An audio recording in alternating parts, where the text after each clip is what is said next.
Good morning student. चलिए एक बार मैं फिर से आपका अपना यूट्यूब चैनल जिसका नाम है नीट पॉइंट साइंस एवेन्यू में आपका स्वागत करता हूं। मैं हूं डॉक्टर मोहसिन आलम और आपको आज जो हूं सेल का अगला लेक्चर, जो लास्ट में हम लोगों ने देखा था कि सेल के अंदर एन ओवरव्यू ऑफ क्या होता है सेल, उसके बारे में डिटेल स्टडी किया था। तो आज जो है उसी का अगला पार्ट जो है लेकर के मैं आपके सामने आ चुका हूं। तो आप इस वीडियो में पूरी तरह से कंसंट्रेट होकर के बने रहिए ताकि आपका एक भी कॉन्सेप्ट खाली ना जाए। तो आपसे मेरा रिक्वेस्ट है स्टूडेंट कि आप बिल्कुल एकदम लाइन बाय लाइन, जैसे एनसीईआरटी हम लोग पढ़ते आ रहे हैं उसी तरह से एकदम कंसंट्रेट होकर के एकदम इधर देखना है बोर्ड पर, और मैं एक एक लाइन को यहाँ पे समझाने वाला हूँ। तो चलिए बिना लेट किए हुए लास्ट लेक्चर में क्या पढ़े थे और अभी क्या पढ़ने वाले हैं इसके बारे में थोड़ा सा चर्चा करने वाले हैं। तो लास्ट लेक्चर में हम लोग एन ओवरव्यू ऑफ सेल देखे थे, जिसमें प्लांट सेल और एनिमल सेल में क्या डिफरेंसेस होता है ये देखे थे। दूसरा हम लोगों ने देखा था कि जो प्रोकैरियोटिक सेल है और यूकैरियोटिक सेल है उसमें क्या डिफरेंसेस होते हैं वो हम लोगों ने अच्छे तरीके से देखा था। तो अभी क्या करने वाले हैं, अभी हम लोग पूरा प्रोकैरियोटिक सेल के पूरा डिटेल स्टडी करने वाले हैं।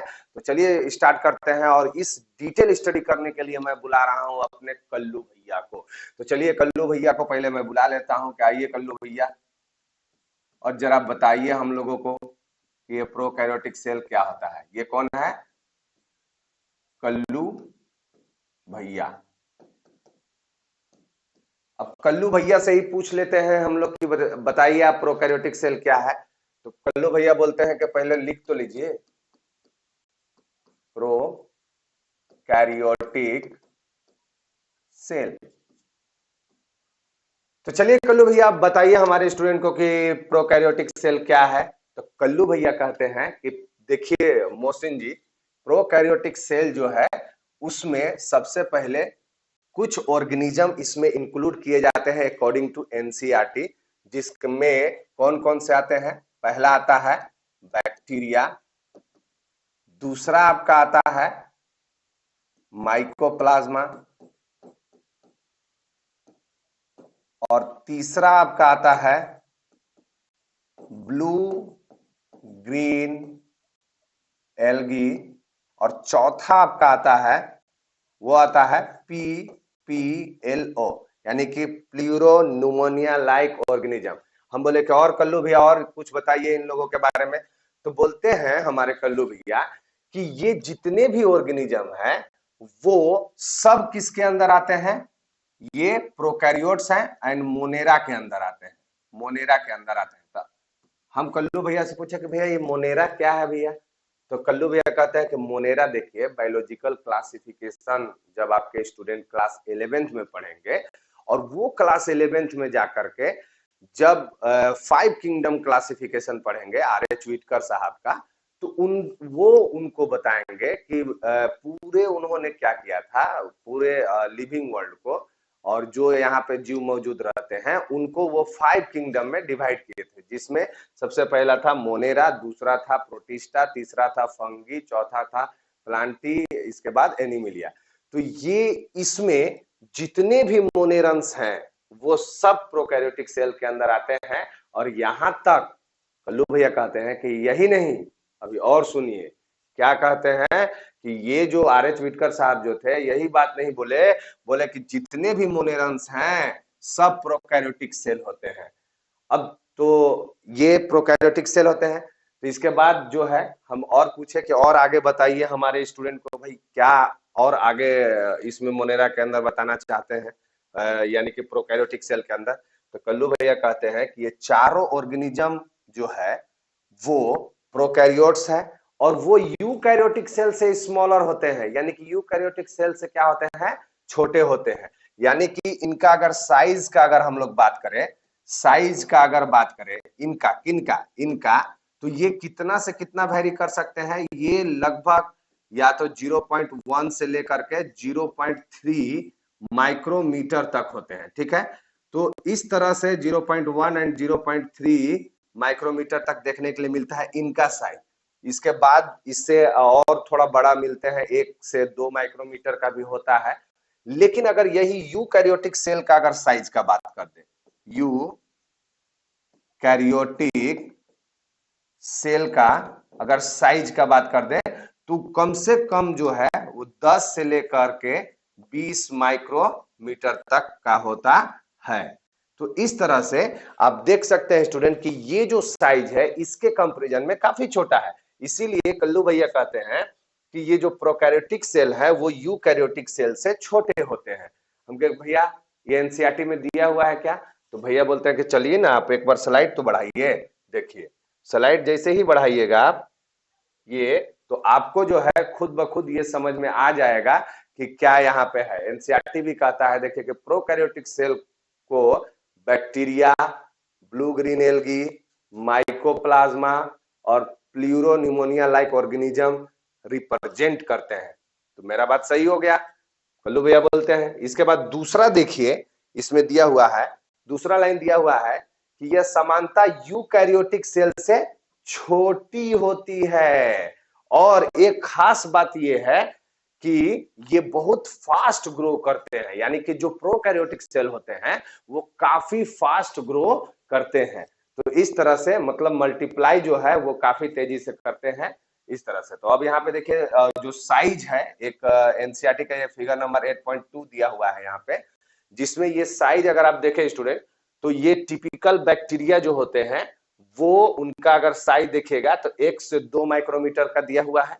इसके बाद प्लूरोनिमोनिया लाइक ऑर्गेनिज्म 0.1 और इसी के अंदर जो माइकोप्लाज्मा आता है उसका 0.3 माइक्रोमीटर का होता है।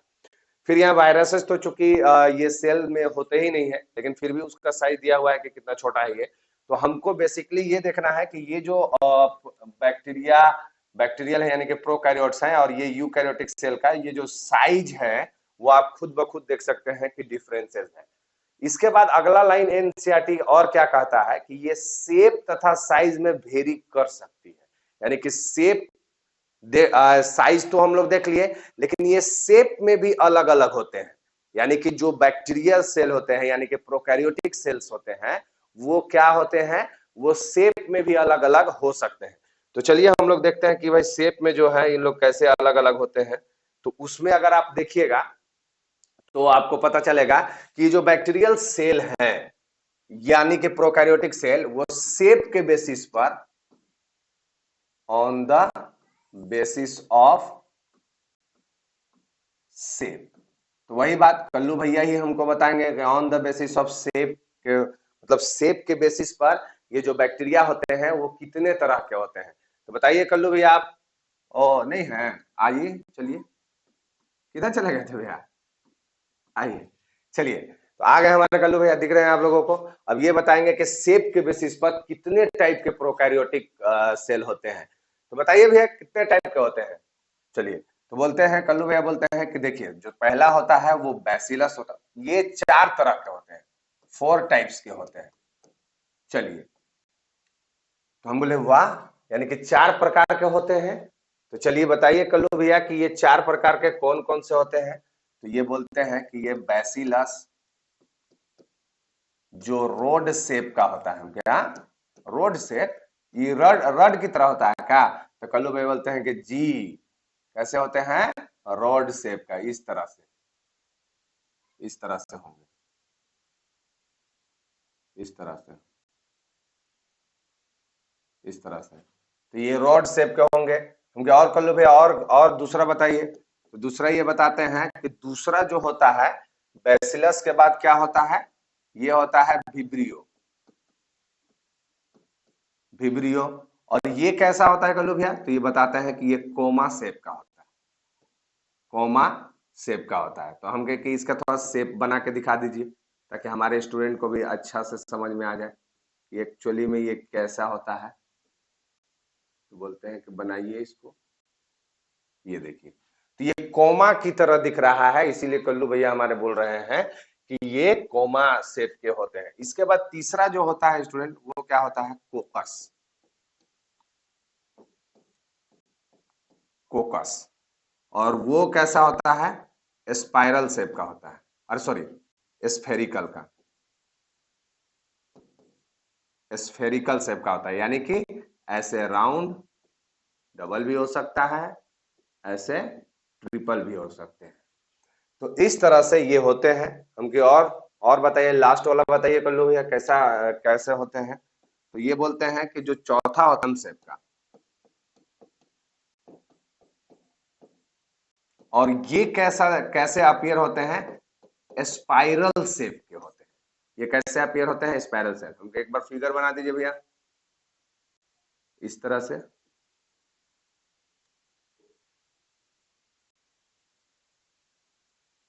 इसमें फ्लैजिला वगैरह पाया जाता है इस तरह से। ऐसा लग रहा होगा कि सांप नहीं है, इस तरह से।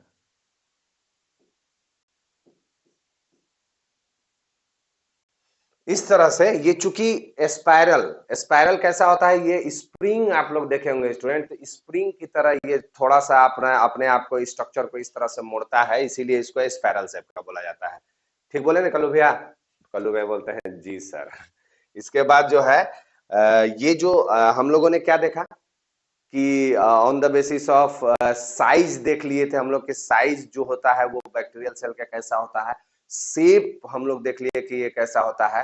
तो चलिए अब एनसीईआरटी में भी हम लोग देख लेते हैं कि इसमें क्या कहते हैं एनसीईआरटी। तो ये बोलता है कि ये बैक्टीरिया के 4 प्रकार होते हैं, और किसके बेसिस पर होते हैं भाई? शेप के बेसिस पर होते हैं। देखिए, बैसिलस जो होता है वो रोड लाइक होता है, कोकस जो होता है वो स्फेरिकल होता है, विब्रियो जो होता है वो कोमा शेप का होता है, स्पाइरलम जो होता है स्पाइरल शेप का होता है।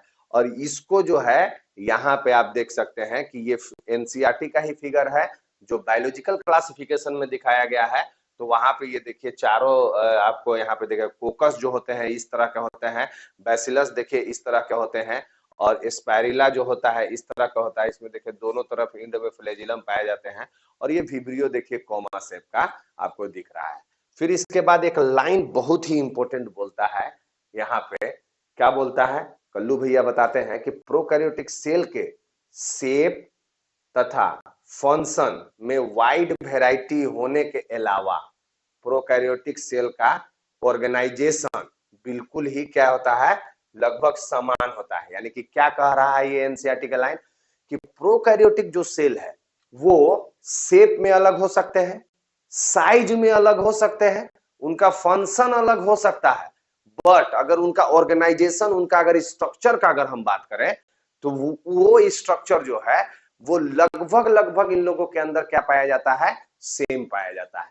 तो इसीलिए हमारे कल्लू भैया बोलते हैं कि ये जितने भी प्रोकैरियोटिक सेल हैं दिखेंगे अलग, साइज में होंगे अलग, लेकिन काम भी होगा अलग, लेकिन उसका जब ऑर्गेनाइजेशन कीजिएगा यानी कि जब उसका स्ट्रक्चर बनाइएगा तो लगभग लगभग वो क्या होते हैं? सेम दिखते हैं। तो चलिए अब हम लोग क्या करते हैं कि उनका एक स्ट्रक्चर बनाएंगे, और एक टिपिकल बैक्टीरिया का। और आइए एक हम लोग क्या करते हैं,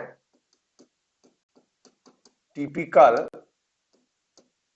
बैक्टीरियल सेल का स्ट्रक्चर बनाने जा रहे हैं, जिसमें हम लोग देखते हैं कि एक जो बैक्टीरियल सेल होता है उसमें क्या क्या पाया जाता है। तो चलिए इसमें हम लोग क्या करते हैं कि अच्छे से एक फिगर ड्रॉ करते हैं।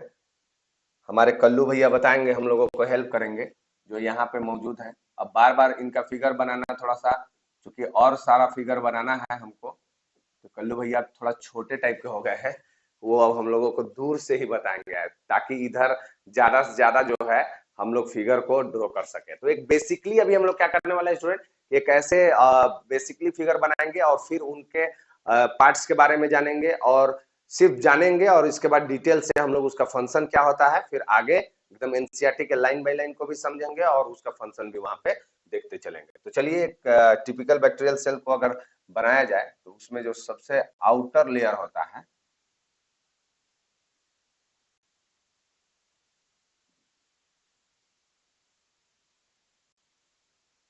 इस तरह से एक सेल वाल है, इसके जस्ट नीचे अगर देखा जाए बीनीथ में,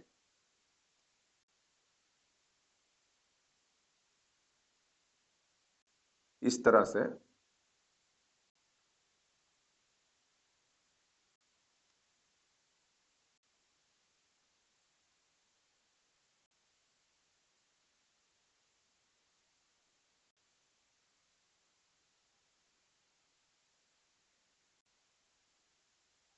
एक आउट ग्रोथ पाया जा रहा है। ये कौन सा स्ट्रक्चर है बताइए आप लोग भी जान रहे होंगे। सेल वॉल के नीचे जो एक स्ट्रक्चर पाया जा रहा है, ये कौन सा सेल है? ये दो दो ही करके हम ऐसे बना रहे हैं। इसका मतलब ये नहीं है कि ये ऐसे दो दो ही करके होता है, ऐसे चारों तरफ इसके बॉडी के ऊपर ये पाए जाते हैं। क्या कल्लू भैया ठीक बोल रहे हैं ना? तो बोलते हैं कल्लू भैया कि जी सर। इसके बाद देखिए कल्लू भैया आगे बताइए कि क्या होगा। तो ये कल्लू भैया हमारे कहते हैं कि इसके जो सेल वाल के अंदर तो सेल मेम्ब्रेन पाया जा रहा है जिसमें इस तरह का आउट ग्रोथ है। इसके अलावा भी अगर सेल मेम्ब्रेन का और स्ट्रक्चर अभी हम लोग देखेंगे, लेकिन उसके उसके पहले जो है ये सेल वाल के बाहर एक स्ट्रक्चर पाया जाता है। ये ऐसे चिपचिपा कह सकते हैं या इसको थोड़ा सा टफ होता है, कैप्सुलेटेड फॉर्म में होता है, जिसको बताइए क्या कह सकते हैं हम लोग इस तरह से।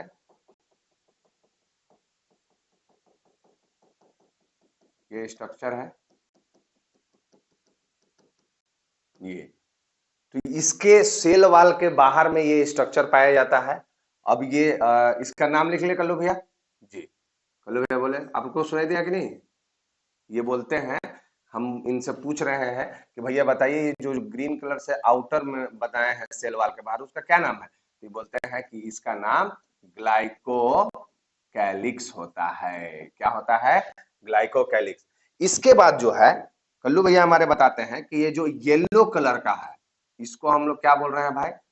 सेल वाल बोल रहे हैं। ये सेल वाल है। इसके बाद जो ये नीचे इसका स्ट्रक्चर होता है, वो सब का फंक्शन हम लोग देखेंगे, सब टोटल ये ग्लाइकोकैलिक्स क्या है, किसका बना हुआ है, इसका फंक्शन क्या है। इसके बाद सेल वाल क्या है, किसका बना हुआ है, इसका फंक्शन क्या है।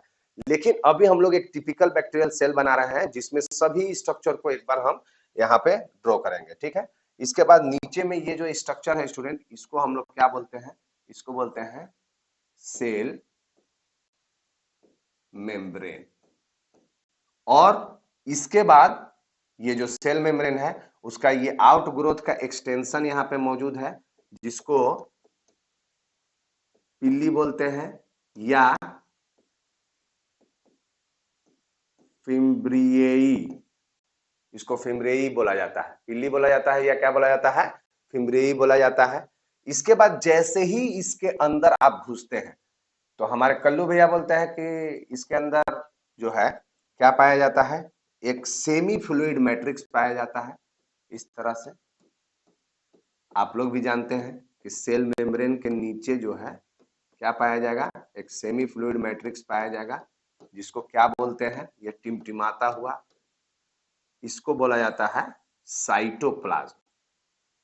साइटोप्लाज्म। और इस साइटोप्लाज्म के अंदर ही अगर आप देखेंगे तो क्या देखने के लिए मिलता है? ये सेल मेम्ब्रेन का ये तो आउट ग्रोथ था, लेकिन सेल मेम्ब्रेन दो जगह से, मतलब दो स्ट्रक्चर इसके अंदर जो है आपको अंदर में मुड़ा हुआ नजर आता है। तो इसको जो है हम ये थोड़ा कलर चेंज कर दे रहे हैं ताकि थोड़ा लग सके, लेकिन ये सेल मेम्ब्रेन का ही एक्सटेंशन है, इनफोल्डिंग है।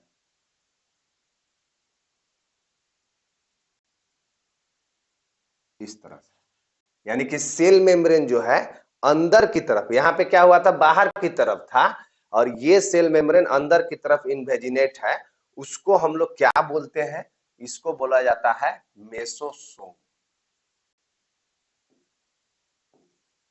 मेसोसोम। और ये सेल मेम्ब्रेन का ही एक्सटेंशन है।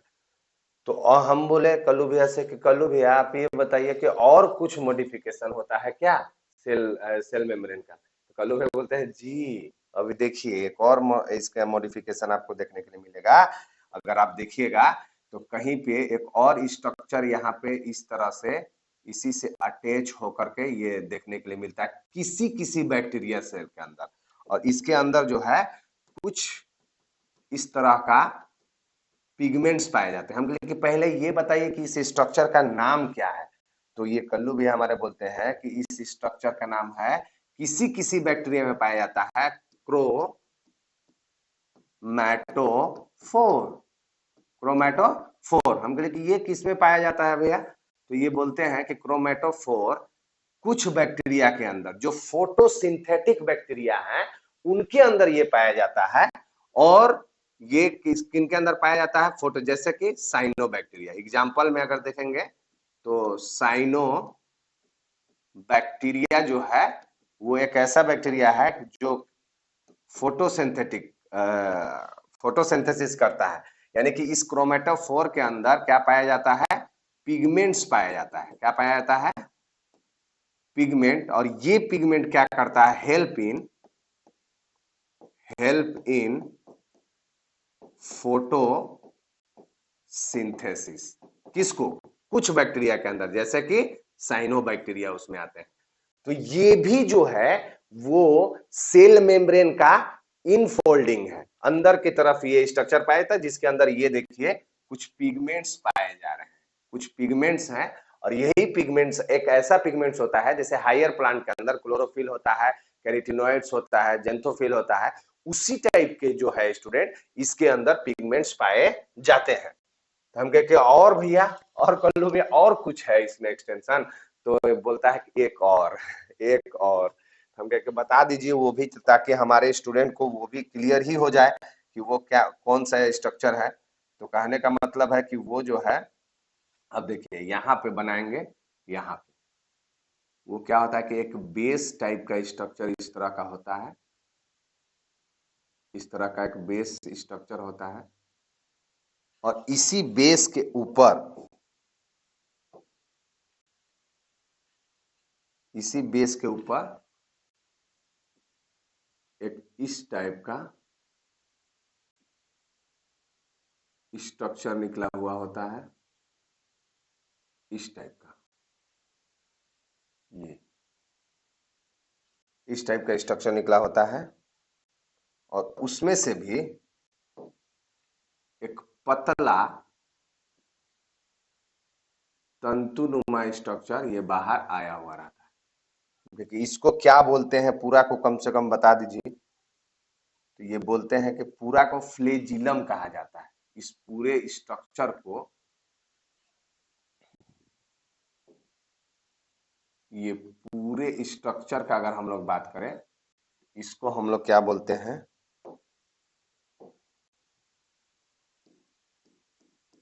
फ्लेजिलम। और फ्लेजिलम के अंदर ये इसका बेस होता है, ये इसका बेस होता है। सब इसका पूरा हम डिटेल से बताएंगे कि इसमें क्या क्या पाए जाते हैं और इसका फंक्शन क्या है। तो कहने का मतलब है कि हमारे कल्लू भैया कहते हैं कि जो सेल मेम्ब्रेन है उसमें एक तो आउट ग्रोथ पाया गया, एक और आउट, यानी कि दो आउट ग्रोथ पाए जाते हैं जो सेल मेम्ब्रेन से होकर के बाहर की तरफ निकले हुए होते हैं, जिसमें पिली और फिम्ब्रिया है। और दूसरा जो है इसमें जो है फ्लेजिलम है।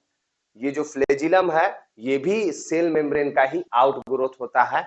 और उसके बाद जो है स्टूडेंट, इसके सेल मेम्ब्रेन का जो है इन ग्रोथ यानी कि इन फोल्डिंग पाया जाता है। उसमें दो स्ट्रक्चर है, एक तो मेसोसोम और दूसरा है हमारा ये क्रोमैटोफोर। हमके और कुछ भैया, और कुछ भैया, तो भैया बोलते हैं कि ना, ना, ना, अब आगे बढ़िए। तो फिर से हम लोग आते हैं इसके साइटोप्लाज्म के अंदर। तो साइटोप्लाज्म में और क्या स्ट्रक्चर पाया जाता है, तो हमारे कल्लू भैया बोलते हैं कि एक बहुत ही बेचारा आवारा सा लेकिन इम्पोर्टेंट स्ट्रक्चर, जिसका कोई घर ठिकाना नहीं है, और इसको हम लोग क्या बोलते हैं, ये है हमारा, बताइए आप लोग, ये क्या है,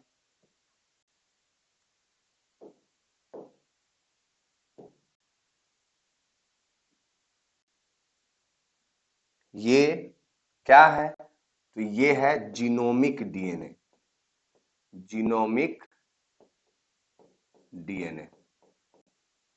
और इसका और कुछ नाम है, तो कल्लू भैया बोलते हैं कि इसका बहुत सारा नाम है। इसको प्रोक्रोमोसोम भी कहा जाता है,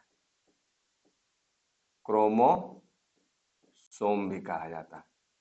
इसके अलावा और क्या कहा जाता है, इसको जीनोफोर कहा जाता है, जीनोफोर कहा जाता है।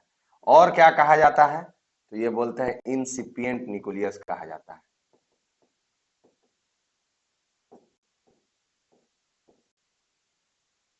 इंसिपिएंट न्यूक्लियस। तो इस तरह से ये जो है जेनेटिक मटेरियल है, ये पाया जाता है। और इसमें खास बात क्या है कि ये इसमें न्यूक्लियस मेम्ब्रेन एब्सेंट होता है। न्यूक्लियस मेम्ब्रेन जो होता है वो क्या होता है, एब्सेंट होता है। यानी कि कहने का मतलब ये है, हमारे कल्लू भैया कहते हैं कि इसके चारों तरफ जो है कोई मेम्ब्रेनस स्ट्रक्चर नहीं होता है, ये आवारा है, ये किधर भी घूम सकता है, इसको कोई रोकने वाला नहीं है। तो इसीलिए ये कभी यहां भी हो सकता है, यहां भी हो, जहां पर भी हो, ये जीनोमिक डीएनए है, इसमें न्यूक्लियर मेम्ब्रेन नहीं पाया जाता है और इसको जीनोफोर या इंसिपिएंट पुराने टाइप का न्यूक्लियस कहा जाता है। इसके अलावा और एक बैक्टीरियल सेल के अंदर एक और स्ट्रक्चर होता है जिसका नाम है, क्या नाम है, एक ऐसा, इसके बाहर यानी कि ये जो जीनोमिक डीएनए है उसके बाहर एक और स्ट्रक्चर होता है इस तरह का। अच्छा, ये जो जीनोमिक डीएनए है इसके बारे में एक और चीज बोलता है कि ये जीनोमिक डीएनए कैसा, न्यूक्लियर मेम्ब्रेन तो एब्सेंट है, और ये कैसा होता है भाई, ये डबल स्टैंडर्ड सर्कुलर होता है। सर्कुलर, ये डबल स्टैंडर्ड सर्कुलर होता है। अब देखिए ये सर्कुलर और लीनियर क्या होते हैं। जैसे हम लोगों के अंदर लीनियर पाया जाता है, अगर हम लोगों के सेल के अंदर का अगर हम लोग बात करें स्टूडेंट, तो उसमें क्या होता है कि वो लीनियर जो है हमारा जो मेम्ब्रेन के अंदर जो डीएनए होता है वो लीनियरली पाया। लीनियर और सर्कुलर मतलब क्या होता है, देखिए बेसिकली फंडा ये है लीनियर और सर्कुलर का कि अगर कोई भी डीएनए यहाँ से ऐसे ऐसे ऐसे स्टार्ट हुआ, ऐसे स्टार्ट हुआ, ऐसे किधर से भी ऐसे पूरा घूमते घूमते और ये ला करके अगर ये एंड में अटैच हो गया तो ये सर्कुलर कहलाता है। तो इन लोगों का ये जो है डबल स्टैंडर्ड सर्कुलर डीएनए पाया जाता है। और लीनियर मतलब क्या हुआ कि कैसे भी इस तरह से ऐसे ऐसे ऐसे ऐसे ऐसे ऐसे, और ये जो है अगर ये अगला एंड से अटैच नहीं हुआ तो इसको भी लीनियर है। लीनियर मतलब जैसे कुछ स्टूडेंट सोचते हैं कैसे लीनियर मतलब सीधा होगा और सर्कुलर मतलब ऐसे गोल होगा ना, यहाँ पे ये कॉन्सेप्ट हटा दीजिएगा। अगर दोनों सिरा, दोनों एंड जो है अगर आपस में अटैच हो गया और कैसा भी शेप में है तो उसको क्या बोला जाता है, सर्कुलर। और अगर दोनों अलग अलग है तो उसको क्या बोला जाता है, लीनियर। तो जो यहाँ पे प्रोकैरियोटिक सेल है वहां पे जो ये जीनोमिक डीएनए पाया जाता है वो डबल स्टैंडर्ड सर्कुलर होता है और इसमें मात्र एक ही क्रोमोसोम पाया जाता है। वो सब अभी हम लोग डिटेल से बताएंगे, लेकिन अभी क्या कर रहे हैं बेसिकली हम लोग यहाँ पे सभी स्ट्रक्चर को देख रहे हैं। तो ये बात कर रहे थे कि जो जीनोमिक डीएनए है उसके बाहर में भी एक सर्कुलर स्ट्रक्चर होता है। तो हम लोग कल्लू भैया से पूछे कि भैया ये वाला स्ट्रक्चर को क्या कहते हैं भैया, तो ये बोलते हैं कि ये बहुत इंपॉर्टेंट स्ट्रक्चर है मोहसिन जी, इसका नाम है प्लाज्मिड। प्लाज्मिड, हम क्या, प्लाज्मिड, ये तो सुना सुना नहीं लग रहा है भैया, एकदम सुना सुना लग रहा है, ये क्या है। तो बोलते हैं कि ये जो जीनोमिक डीएनए है उसके अलावा एक्स्ट्रा क्रोमोसोमल डीएनए होता है। ये एक्स्ट्रा क्रोमोसोमल डीएनए है। क्या है भैया ये, मतलब क्या है, एक्स्ट्रा है तो कहा है भैया। तो कल्लू भैया कहते हैं कि एक्स्ट्रा तो है लेकिन इसका भी कुछ न कुछ इंपॉर्टेंट है। और ये इंपॉर्टेंट एनसीईआरटी में देखिए कहा हुआ है कि ये प्लाज्मिड का होना ये क्या करवाता है, एंटीबायोटिक से रेसिस्टेंस डेवलप करवाता है। यानी कि ये जो प्लाज्मिड है वो क्या करता है, एक यूनिक फिनोटिपिक कैरेक्टर को शो करता है। और वो यूनिक फिनोटिपिक कैरेक्टर क्या है भाई, तो वो एंटीबायोटिक से रेजिस्टेंस बना देता है। जिस भी बैक्टीरिया के अंदर ये पाया जाएगा उस बैक्टीरिया के अंदर ये प्लाज्मिड अगर होगा तो वो बैक्टीरिया के ऊपर एंटीबायोटिक का असर नहीं होगा। और दूसरा क्या ये करता है, दूसरा इसका खास फीचर क्या है कि ऐसा माना गया है कि जिस भी बैक्टीरिया के अंदर ये प्लाज्मिड होगा उसके अंदर ही ये पिल्ली या फिमरिया पाया जाएगा। तो दो इंडिकेशन है, एक तो पहला है कि फिमरिया और पिल्ली पाया गया तो इसका मतलब प्लाज्मिड उसके अंदर है। दूसरा इंडिकेशन क्या है कि ये अगर होगा तो unique phenotypic character. Phenotypic character क्या होता है भाई, फिनोटिपिक कैरेक्टर क्या होता है भैया, बताइए ना, बताइए ना भैया, भैया बताइए ना।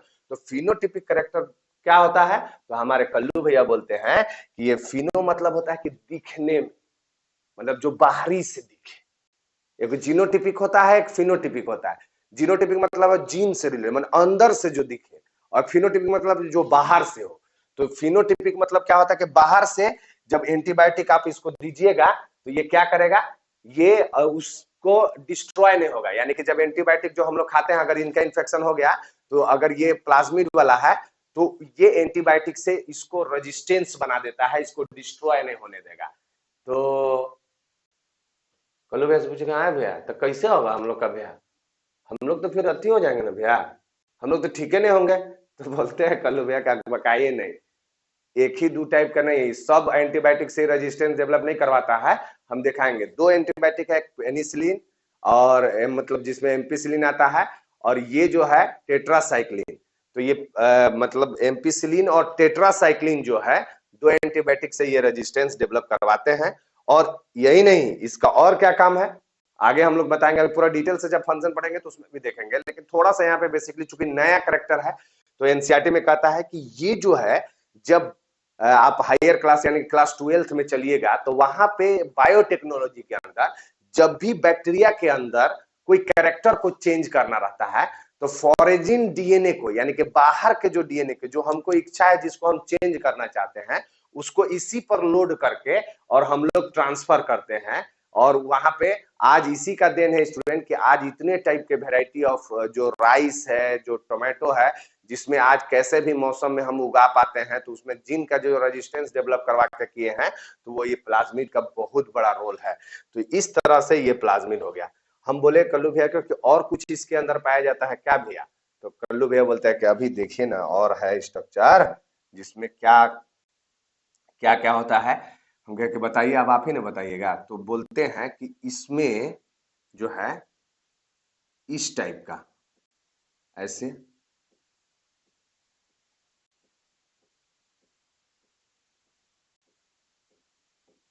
इस टाइप का स्ट्रक्चर पाया जाता है। हम बोले कि ये क्या है भैया, तो बोलते हैं कि ये है राइबोसोम, राइबोसोम। और ये कितना हम कह के राइबोसोम है तो क्या ये कितना एस का बना हुआ है भैया, तो ये बोलते हैं कि 70 एस का बना हुआ है। तो 70 एस का है यानी कि इसमें जो यूनिट होगा वो 50 एस और 30 एस होगा। अब क्या है कैसे है वो जब इसका पूरा डिटेल से हम लोग बताने लगेंगे तो ये बताएंगे। तो फिर ये कहते हैं हम और भैया इसके बारे में कुछ, तो ये बोलता है, बोलते हैं हमारे कल्लू भैया कि ये कभी कभी जो है इस तरह से साइटोप्लाज्म के अंदर भी इस तरह से ये पाए जाते हैं, इस तरह ऐसे रहते हैं। और ये साइटोप्लाज्म में ये अकेले ऐसे नहीं जुड़े रहते हैं, एक स्ट्रक्चर इनके साथ ऐसे बीच में अटैच रहता है। और ये स्ट्रक्चर को क्या बोला जाता है, इस स्ट्रक्चर ये है mRNA। ये जो आप तंतुनुमा स्ट्रक्चर देख रहे हैं ये है mRNA, किसका, बैक्टीरिया का। और ये राइबोसोम, तो जब mRNA राइबोसोम के साथ अटैच हो जाता है तो इस स्ट्रक्चर को हम लोग क्या बोलते हैं, पोलीसोम, पोलीसोम या पोली राइबोसोम कहा जाता है, पोली राइबोसोम।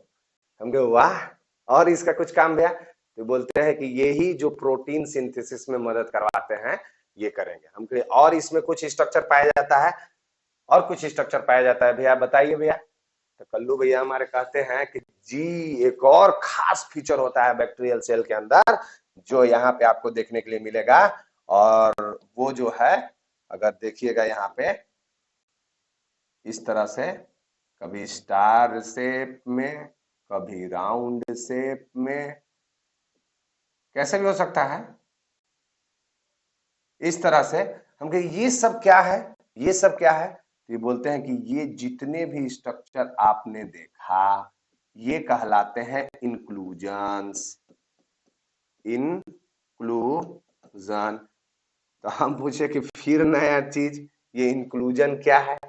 तो इंक्लूजन्स के बारे में कल्लू भैया हमारे कहते हैं कि ये एक ऐसा बॉडी होता है, एक ऐसा मटेरियल्स होते हैं जो क्या करते हैं कि फूड को स्टोर करके रखते हैं, और अलग अलग तरह से गैस में भी, गैस के फॉर्म में भी हो सकता है। जनरली ये फूड को स्टोर करके रखने में मदद करता है। पूरा डिटेल से हम लोग देखेंगे। तो इस तरह से एक बैक्टीरियल सेल के अंदर, एक टिपिकल बैक्टीरियल सेल के अंदर वो जितने भी स्ट्रक्चर है स्टूडेंट जो एक होने चाहिए, वो सभी स्ट्रक्चर को हम लोगों ने यहाँ पे ड्रॉ कर लिया है। तो कल्लू भैया से एक बार रिक्वेस्ट है कि भैया एक बार थोड़ा सा रिवीजन करवा दीजिए हमारे स्टूडेंट को। क्या रेडी है ना? अरे बोलिए रेडी है ना? रेडी है ना कि नहीं? चलिए, तो कल्लू भैया बोलता है कि सबसे आउटर लेयर को बोलो बोलो क्या बोलते हैं? ग्लाइकोकैलिक्स। दूसरा क्या होता है? Cell wall. दूसरा क्या होता है? सेल वाल होता है। ये जो स्ट्रक्चर है ये क्या है? सेल वाल, यानी कि येलो कलर का स्ट्रक्चर को क्या बोलते हैं? Cell wall. और उसके नीचे जैसी जाइएगा तो उसको बोलते हैं सेल मेम्ब्रेन।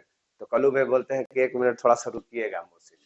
हम बोलिए भैया। तो ये सेल वाल जो है ना, वो सभी प्रोकैरियोटिक सेल के अंदर प्रेजेंट नहीं होता है।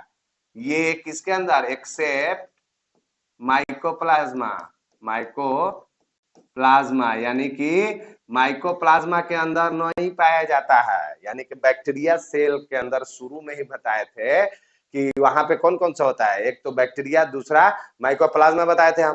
तो माइकोप्लाज्मा एक प्रोकैरियोटिक सेल है, लेकिन उसके अंदर सेल वाल नहीं पाया जाता है। और इसी सेल वाल नहीं पाए जाने की वजह से इसमें जैसे जनरली अगर हटा दिया जाए, प्लाज्मिड हटा दिया जाए, तो ये मतलब जो है एक एंटीबायोटिक होता है, या नहीं भी हटाया जाए तो एंटीबायोटिक पेनिसिलिन है स्टूडेंट। तो ये क्या करता है? बैक्टीरियल सेल पर पेनिसिलिन एंटीबायोटिक जो होता है, पेनिसिलिन, पेनिसिलिन जो एंटीबायोटिक्स होता है, ये क्या है? एंटीबायोटिक जो हम लोग यूज करते हैं, जैसे एमोक्सिसिलिन जो आता है उसके साथ हम लोग यूज करते हैं। तो ये पेनिसिलिन जो है, जब आप हमारे अंदर कभी इंफेक्शन हो जाए तो पेनिसिलिन हम लोग लेते हैं। तो ये पेनिसिलिन क्या करता है? इसके सेल वाल को डिस्ट्रॉय कर देता है और बैक्टीरिया को मार देता है। लेकिन जब माइकोप्लाज्म का अगर इंफेक्शन हो जाए तो ई पेनिसिलिन पर कोई इफेक्ट इस पर नहीं होता है। यानी कि पेनिसिलिन के लिए ये सेंसिटिव नहीं है। No sensitive to penicillin antibiotics. Antibiotic. अब यहां पे क्यों बताना जरूरी था? क्यों ये सेंसिटिव नहीं होता है?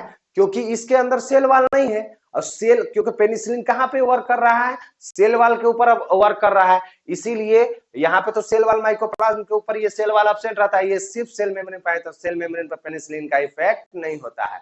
और बाकी जैसे ही स्ट्रक्चर देखेंगे तो उसमें और इसका डिटेल स्ट्रक्चर हम लोग बताएंगे।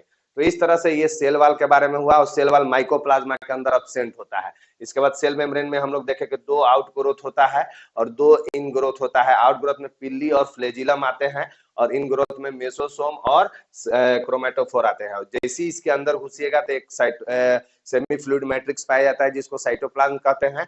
और इसके बाद अगर और जाइएगा तो एक बीच में किधर भी ये पाया जा सकता है जिसको जीनोमिक डीएनए, वो न्यूक्लियर मेम्ब्रेन उसमें नहीं घिरा होता है। इसको जीनोमिक डीएनए भी कहते हैं, प्रोक्रोमोसोम कहते हैं, जीनोफोर कहते हैं, इंसिपिएंट न्यूक्लियस कहते हैं। और डबल, ये कैसा होता है? डबल स्टैंडर्ड सर्कुलर होता है। इसके बाद और इसके अंदर जैसे हम लोग घुसे तो क्या देखता है कि इस जीनोमिक डीएनए के बाहर भी एक सर्कुलर स्ट्रक्चर पाया जाता है जिसको प्लाज्मिड कहते हैं। इसको एक्स्ट्रा क्रोमोसोमल डीएनए कह लीजिए या एक्स्ट्रा क्रोमोसोमल मटेरियल कह लीजिए। और ये क्या करता है? यूनिक फिनोटाइपिक कैरेक्टर को शो करता है, और ये एंटीबायोटिक से इसको रेजिस्टेंस बनाता है। इसके अलावा हम लोग देखें कि एक सेल मेम्ब्रेन से अटैच एक स्ट्रक्चर पाया जाता है 2 सब यूनिट का, जिसका नाम है राइबोसोम। ये राइबोसोम कभी कभी साइटोप्लाज्म में भी एक साथ जुड़ जाते हैं एमआरएनए से, और जुड़ करके पोलीसोम या पोलीराइबोसोम बनाते हैं। इसके अलावा एक और स्ट्रक्चर पाया जाता है जिसको इंक्लूजन्स कहा जाता है। इस तरह से तो ये जितने भी स्ट्रक्चर हैं वो हमारे एक टिपिकल बैक्टीरियल सेल का है और इस तरह से ये है। अब इसी को हम लोग क्या करेंगे स्टूडेंट, पूरा डिटेल से स्टडी करेंगे और इसको आगे हम लोग देखेंगे। तो चलिए इससे पहले हम लोग क्या करते हैं कि एनसीईआरटी में हम लोग चलते हैं और वहां पे देखेंगे कि किस तरह से वो लाइन बाय लाइन इसको रिप्रेजेंट किया है। कुछ क्वेश्चन करेंगे, इसके बाद आज के लेक्चर को समाप्त। इसके बाद जो है यहाँ पे आप देख सकते हैं कि ये जो है अभी हम लोग टिपिकल प्रोकैरियोटिक सेल्स को देख करके आए हैं स्टूडेंट। तो वहां पे हम लोग देखे थे और उसी को अब लाइन बाय लाइन कि माइकोप्लाज्मा को छोड़ करके सभी प्रोकैरियोटिक सेल में सेल वाल पाए जाते, अभी तुरंत चर्चा किए थे कि माइकोप्लाज्मा के अंदर सेल वाल नहीं पाया जाता है और बाकी सभी प्रोकैरियोट के अंदर सेल वाल पाए जाते हैं जो कि सेल मेम्ब्रेन को सराउंड करके रखते हैं। सेल वाल जो किसको सराउंड करके रखते हैं, सेल मेम्ब्रेन को सराउंड करके रखती है।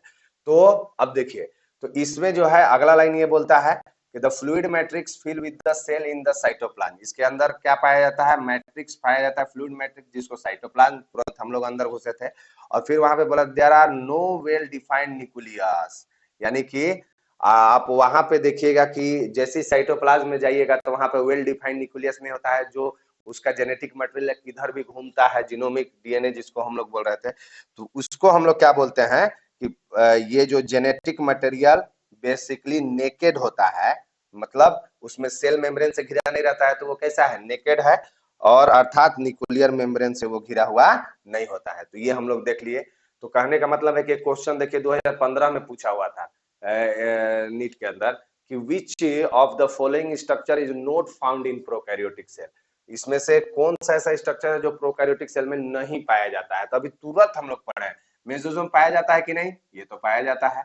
इसके बाद नोट फाउंड, यहाँ पे ध्यान में रखिएगा, पहले ही नोट, ये सब जैसे ही कुछ अलग करता है, जैसे नोट पूछ रहा है तो वहां पे आप मार्क कर लीजिए उसको, यहाँ पे आप मार्क कर लीजिए कि नोट पूछ रहा है। नहीं तो कभी कभी स्टूडेंट ये सोचता है ना कि पाया जाता है, ये नोट को भूल जाते हैं, तो डायरेक्ट मेसोसोम देखेंगे पहले में तो उसी में टिक मार कर चल देंगे या गोला लगा लेंगे। तो इस तरह से नहीं, पहले जहां पे कोई भी अगर डिफ्लेक्शन दे रहा है अगर आपके क्वेश्चन में, तो तुरंत उसको क्या करना है, मार्क करना है। तो ये देखिए फाउंड इन प्रोकैरियोटिक सेल, तो मेसोसोम भी पाया जाता है, प्लाज्मा मेम्ब्रेन तो देखे ही कि पाया जाता है। इसके बाद राइबोसोम भी देखे कि 70S राइबोसोम पाया जा रहा था, यस या नो। लेकिन ये न्यूक्लियर इन्वेलप था क्या, नहीं, क्योंकि वहां पे हम लोग देखे जेनेटिक मटेरियल जो था वो ऐसे घूम रहा था। तो इसका आंसर क्या आ जाएगा, न्यूक्लियर में इन्वेलप। तो इस तरह से जो है देखिए कितना सिंपल क्वेश्चन, अगर आप अच्छे तरीके से पढ़े हुए हैं तो क्वेश्चन भी अच्छे तरीके से कर सकते हैं। और एक और यहाँ पे देखिए बोला हुआ कि माइकोप्लाज्मा को छोड़कर सभी प्रोकैरियोटिक सेल में सेल वॉल पाई जाती है, यानी माइकोप्लाज्मा में नहीं पाया जाता है। और उसका एक खास फीचर हम लोग बताए थे कि यहाँ पे दिया हुआ कि which of the following statement about mycoplasma is wrong, mycoplasma के बारे में कौन सा स्टेटमेंट इसमें गलत दिया है, 2007 में पूछा हुआ था। तो यहाँ पे देखिए दे आर पोलियोमॉर्फिक, जब माइकोप्लाज्मा का डिटेल स्टडी पढ़िएगा तो पता चलेगा कि वो अलग अलग शेप का होता है। लेकिन फिर ये क्या होता है कि they cause disease in plant, plant के अंदर डिजीज कॉज करता है, दे आल्सो कॉल्ड पीपीएलओ। ये तीनों बात जो है उसके लिए सही है, ये तीनों बात, क्योंकि अभी आप लोग इसके तीनों के बारे में जब आप पढ़िएगा माइकोप्लाज्मा के अंदर तब ये समझ में आता है। ये दोनों जगह क्वेश्चन थोड़ा सा ये वेरी करता है, स्टूडेंट चैप्टर नंबर 2 के अंदर भी करता है और इधर भी करता है। तो यहाँ पर हम थोड़ा सा ये बता रहे थे, चूंकि चर्चा हम यहाँ पे कर चुके हैं कि they are sensitive to penicillin. क्या माइकोप्लाज्म सेंसिटिव होता है पेनिसिलिन के लिए, तो हम बताए थे कि नहीं भाई। क्यों, क्योंकि सेल वाल जो होता है क्या होता है, सेल वाल जो होता है क्या होता है, अब्सेंट होता है। और ये अब्सेंट होने की वजह से जो पेनिसिलिन है इस पर वर्क नहीं करने पाएगा, और जब वर्क नहीं करने पाएगा तो ये सेंसिटिव होगा, यानी कि पेनिसिलिन डालते रहो कोई फर्क नहीं पड़ता है। तो ये जो है आप ये आंसर क्या जाएगा, they are sensitive to penicillin. यहाँ पे क्या बोला कि रॉन्ग पूछ रहा है कि गलती कौन है, तो गलती यही बात है, ये पेनिसिलिन से सेंसिटिव नहीं होता, बाकी सब सही है, लेकिन ये गलत बात है कि भाई सेंसिटिव नहीं होता है पेनिसिलिन से। तो अभी हम लोग चर्चा कर लिए थे, फिर यहाँ तक देख लिए। फिर इसके बाद आगे देखिए, ये देखिए माइकोप्लाज्म के ऊपर आप ये देख सकते हैं कि ये जो इसका स्ट्रक्चर है इसमें देखिए सेल वाल बाहर से नहीं है, ये क्या है, सेल मेम्ब्रेन है, यही सेल मेम्ब्रेन है। इस तरह से एनसीईआरटी में कहीं पे दिया हुआ नहीं है, लेकिन आपको एक दिखाने के लिए हम ये बता दिए इस तरह से इसका स्ट्रक्चर होता है। फिर इसके बाद देखिए अब आगे देखते हैं कि और क्या कह रहा था जो हमारा टिपिकल सेल है। उसमें ये बोल रहा था कि बहुत सारे बैक्टीरिया के अंदर जीनोमिक डीएनए के बाहर एक स्मॉल सर्कुलर डीएनए पाया जाता है। जिसको हम लोग एक्स्ट्रा क्रोमोजोमल डीएनए बोले थे, और उसका क्या नाम था, प्लाज्मिड। और ये तो यहाँ पे एक लाइन देता है कि जीनोमिक डीएनए जो होता है सिंगल क्रोमोजोम का होता है, और ये सर्कुलर डीएनए होता है। यानी कि जो जीनोमिक डीएनए था वो कैसा था, वो सिंगल क्रोमोजोम का बना होता है, वहां पे हम बोले थे। और ये सर्कुलर डीएनए होता है, डबल स्टैंडर्ड सर्कुलर होता है ये। लेकिन इसी के जस्ट बाहर एक स्मॉल सर्कुलर डीएनए पाया जाता है, जिसको हम लोग क्या बोलते हैं, प्लाज्मिड कहते हैं। और ये क्या करता है कि एक प्लाज्मिड डीएनए जो होता है बैक्टीरिया के अंदर यूनिक फिनोटिपिक कैरेक्टर को बतलाते हैं, जिसमें ये क्या कहलाते हैं कि एंटीबायोटिक से रेजिस्टेंस डेवलप करवाते हैं। तो चलिए, प्लाज्मिड के बारे में कुछ कुछ हम लोग यहाँ पे चर्चा कर चुके थे, तो उस पर क्वेश्चन आया हुआ है हमारा ये नीट के अंदर। तो उसमें हम लोग देखते हैं कि इन बैक्टीरिया के अंदर प्लाज्मिड क्या होता है। तो इसमें बताइए कि एक्स्ट्रा क्रोमोसोमल मटेरियल होता है, मेन डीएनए होता है, can be circular as well as linear होता है, can be circular as well as linear within the same cell. तो ऐसा होता है क्या, सेम सेल के अंदर सर्कुलर भी होता है और लीनियर भी होता है क्या, ये बात तो गलती हो गया। Can be circular as well as linear, वो कैसा होता है, सर्कुलर, ऐसे हम बताए थे, ये कैसा होता है, सर्कुलर होता है। और ये डीएनए के जो एक्स्ट्रा क्रोमोजोमल डीएनए है, हम वहां पे चर्चा किए थे, या एक्स्ट्रा क्रोमोजोमल मटेरियल है, तो आंसर क्या जाएगा, एक्स्ट्रा। मेन डीएनए तो नहीं है, मेन डीएनए तो जीनोमिक डीएनए वो रेड कलर से बनाए थे। तो इस तरह से आप देखिएगा तो आपको आंसर समझ में आएगा। अगला क्वेश्चन एक और पूछा हुआ था 2002 के अंदर, इन बैक्टीरिया प्लाज्मिडीज, तो क्या है इसमें, तो वही यहाँ पे सब दिया हुआ है, तो यहाँ पर भी आंसर क्या जाएगा, एक्स्ट्रा क्रोमोसोमल मटेरियल जाएगा। तो इस तरह से आप देख सकते हैं। फिर इसके बाद ये देखिए प्लाज्मिड का एक स्ट्रक्चर है, हम ये जो स्ट्रक्चर बताए थे एम्पीसिलिन और टेट्रासाइक्लिन से, देखिए रेजिस्टेंस होता है। ये एनसीईआरटी का फिगर है, जब क्लास 12th में आप लोग चलिएगा तो वहां पे बायोटेक्नोलॉजी के अंदर ये फिगर हम पूरा तरह से एक्सप्लेन करेंगे। तो इस तरह से रेजिस्टेंस होता है, एक प्लाज्मिड का स्ट्रक्चर दिया हुआ है जिसका नाम है PBr322, इस तरह से। फिर आगे ये क्या बोलता है स्टूडेंट कि ये बैक्टीरियल ट्रांसफॉर्मेशन की मॉनिटरिंग में प्लाज्मिड जो है डीएनए के साथ फॉरेजिन डीएनए का यूज किया जाता है। वही वाला जो हम बताए थे कि ये मतलब जीन का जब ट्रांसफर करना होता है तो इसको वेक्टर के रूप में प्लाज्मिड को यूज किया जाता है, उसी का ये चर्चा किया हुआ है। फिर आगे देखिए यहाँ दिया हुआ है कि राइबोसोम के अलावा प्रोकैरियोट में यूकैरियोट जैसे ऑर्गेनेल्स नहीं पाए जाते हैं। यानी कि एक राइबोसोम ही जो है वो प्रोकैरियोटिक सेल के अंदर एक सेल ऑर्गेनेल्स होता है, और वो यूकैरियोटिक सेल के अंदर भी राइबोसोम पाया जाता है। बाकी इसके अलावा यूकैरियोटिक सेल के अंदर हम लोग देखे थे कि जैसे गोल्जी बॉडी, माइटोकॉन्ड्रिया, ये सब जितने भी स्ट्रक्चर है वो यहाँ पे नहीं पाए जाते हैं प्रोकैरियोटिक, नहीं तो हम तो वहां पे ड्रॉ ही करते। इसके बाद जो है ये बोलता है प्रोकैरियोटिक में इंक्लूजन्स का पाया जाना एक यूनिक होता है। यानी कि इंक्लूजन्स जो होते हैं, इंक्लूजन्स बॉडी उसके क्या होता है, यूनिक होते हैं। तो इस तरह से जो है फिर बोलता है कि मेसोसोम पाया जाता है, और सेल मेम्ब्रेन का ये स्पेशल डिफरेंशिएटेड रूप है। यानी कि सेल मेम्ब्रेन के अंदर जो है अंदर का एक फोल्डिंग है, डिफरेंशिएटेड रूप है, और ये जो है इसेंशियल होता है, ये इनफोल्डिंग होती है। यानी कि सेल मेम्ब्रेन के अंदर से ये बना हुआ होता है। इस तरह से हम लोग बताए थे ना कि इस तरह से ऐसे ऐसे, तो ये जो सेल मेम्ब्रेन है इस तरह से अंदर से ये ऐसे मुड़ा होता है। तो ये मेसोसोम का जो स्ट्रक्चर है इस तरह से। तो बेसिकली अभी तक यहाँ पे क्या किया है कि पूरा डिटेल से जो है स्टूडेंट, पूरा एक प्रोकैरियोटिक सेल का पूरा अच्छे से यहाँ पे एक्सप्लेनेशन दिया है। तो यहाँ तक ही हम लोग रखते हैं, बाकी यहाँ से जो है पूरा डिटेल से उसका स्टार्ट करेंगे नेक्स्ट लेक्चर में। तब तक के लिए आज का लेक्चर यहीं पे समाप्त करते हैं। अगर ये वीडियो आपको अच्छा लगा होगा तो आपसे रिक्वेस्ट है स्टूडेंट कि कम से कम उन लोगों को शेयर करें जिनको जरूरत है, अपने फ्रेंड्स को, अपने दोस्तों को। अगर अच्छा लगा होगा तो एक बार शेयर करें, लाइक करें, कमेंट करें, और अभी तक अगर रेड बटन नहीं दबाएंगे आप तो खैर वो ब्लैक हो गया है, तो उसको थोड़ा सा दबाइएगा ताकि हमको भी थोड़ा एनर्जी मिल सके। वीडियो में आऊंगा लेकर के, तब तक के लिए धन्यवाद, थैंक यू।